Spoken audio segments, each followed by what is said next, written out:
বিহালীৰ মোনাবাৰী গাঁও পঞ্চায়তৰ 10টা ৱাৰ্ডৰ ভিতৰত সভাপতি পদৰ বাবে 7 নং আৰু 9 নং ৱাৰ্ডৰ বিজয়ী প্ৰাৰ্থী এগৰাকীক সভাপতি পদত নিৰ্বাচন কৰিবলৈ দাবী জনাইছে ৰাইজে। প্ৰতিটো বিপদ আপদত সময়ত প্ৰয়োজন হোৱাকৈ এগৰাকী প্ৰাৰ্থী আমাক দিয়ক। এনে প্ৰাৰ্থী এইবাৰ আমাক লাগে বুলি মত প্ৰকাশ কৰিছে ৰাইজে। এইবাৰ 7 নং ৱাৰ্ড আৰু 9 নং ৱাৰ্ডৰ প্ৰাৰ্থী দুয়োগৰাকীৰ ভিতৰত এগৰাকী পঞ্চায়তৰ সভাপতি হিচাপে নিৰ্বাচিত হোৱাটো বিচৰাৰ লগতে বিশেষকৈ প্ৰতিটো সময়তে বিপদে আপদে সহায় কৰা বিনা প্ৰতিদ্বন্দ্বিতাৰে জয়ী হোৱা 9 নং ৱাৰ্ডৰ প্ৰাৰ্থী ভূপেন টংলা এইবাৰ পঞ্চায়তৰ সভাপতি হিচাপে নিৰ্বাচিত কৰিবলৈ বিপুল দাবী জনাইছে ৰাইজে। লগতে চৰকাৰ তথা শোণিতপুৰ লোকসভা সমষ্টিৰ সাংসদ ৰঞ্জিত দত্তকো আহ্বান জনাইছে ৰাইজে, যাতে ৰাজ্যৰ উন্নয়ন হকে কাম কৰিবলৈ ভূপেন টংলাক সভাপতি পদত নিৰ্বাচিত কৰে। হয়, আমি ভূপেন টংলা ডাঙৰীয়াক প্ৰেচিডেণ্ট হিচাপে বিচাৰি আছোঁ।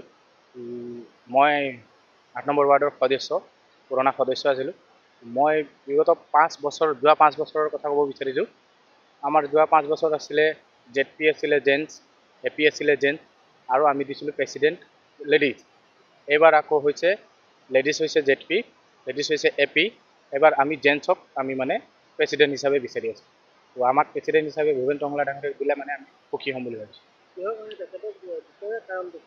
তেওঁ বহুত কামৰ মানুহ, তেওঁ আগে পিছে আমাক বহুত সহায় কৰিছে। যোৱা 5 বছৰ তেওঁ AP মেম্বাৰ আছিলে, আমি বহুত সহায় পাইছোঁ তেওঁক। আমি বিচাৰোঁ পোনপ্ৰথম আপোনালোকৰ চেনেলক ধন্যবাদ দিম।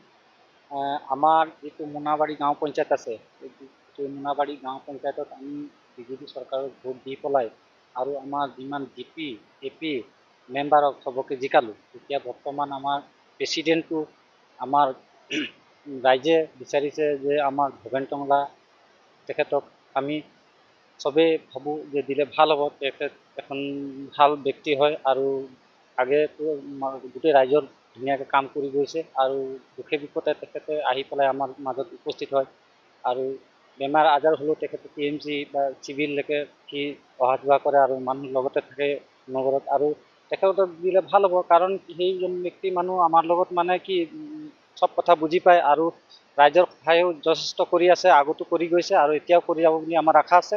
লগতে আমাৰ এটা নিউ লাইনৰ পুৰন্দৰ প্ৰচা আছে, তেখেতো বেয়া নহয়, তেখেতো যোগ্য এটা আছে প্ৰেচিডেণ্টৰ। আৰু চবতকৈ বেছি ভাবোঁ আমি ভূপেন টংলাক প্ৰেচিডেণ্ট হিচাপত দিলে আমি গোটেই ৰাইজে সুখী হ'ম। তাৰ কাৰণে মই গোটেই আমাৰ বিজেপি চৰকাৰক আৰু আমাৰ MP মহোদয়কো অনুৰোধ কৰোঁ আৰু আমাৰ MLA তেখেতকো মই অনুৰোধ কৰোঁ আমাৰ ৰাইজৰ তৰফৰ ফালৰ পৰা যাতে আমাৰ ভূপেন টংলাক আমাৰ গাঁও পঞ্চায়তৰ প্ৰেচিডেণ্টটো দিব বুলি মই আশা কৰোঁ। আৰু লগতে আমাৰ পুৰন্দৰ তচাও তেখেতেও ভাল ল'ৰা হয়, তেখেতকো দিব পাৰে, আমি তেখেতকো বেয়া পোৱা নাই। তেখেতো এই দুইটা ব্যক্তিৰ মাজত দিলে বেছি ভাল হ'ব বুলি মই এইটো আমাৰ বিহুপুখুৰী ৱাৰ্ড 9 নম্বৰ ৱাৰ্ড হয়, বিহুপুখুৰীৰ।